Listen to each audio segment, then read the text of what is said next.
Mas marami pa raw na pampa-good vibes na segment ang dapat abangan sa longest-running noontime show na Itbulaga.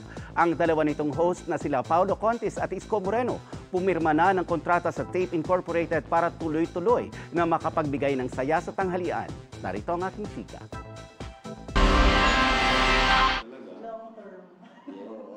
Tuloy-tuloy ang paghahatid ng tulong at saya ni na Paulo Contis at Isko Moreno sa Itbulaga. Pinagtibay nila ito sa contract signing kanina kasama sina Tape Inc. President and CEO John Halusos, Tape Inc. spokesperson and Dapitan City Mayor Bullet Halusos at VP for Sparkle GMA Artist Center Joy Marcelo. Nagpapasalamat ang Itbulaga hosts dahil sa tumataas nilang ratings. Taus-puso po ang pasasalamat namin sa inyo mga kapuso. Ngayon, in return, Paulo and I, we are fully committed na bigyan kayo ng kakaibang Itbulaga.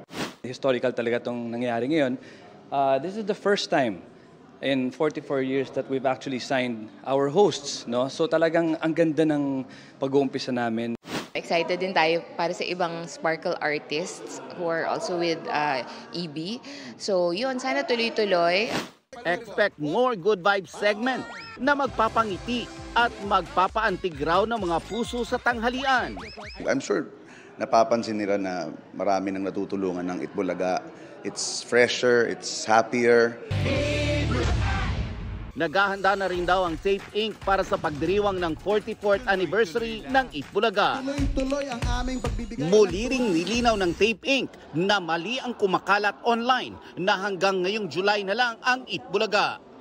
It is with GMA until may contract kami until 2024. So we have a commitment to continue Itbulaga na magbigay ng saya at tulong sa mga tao, sa mga kapuso natin 45th years and beyond.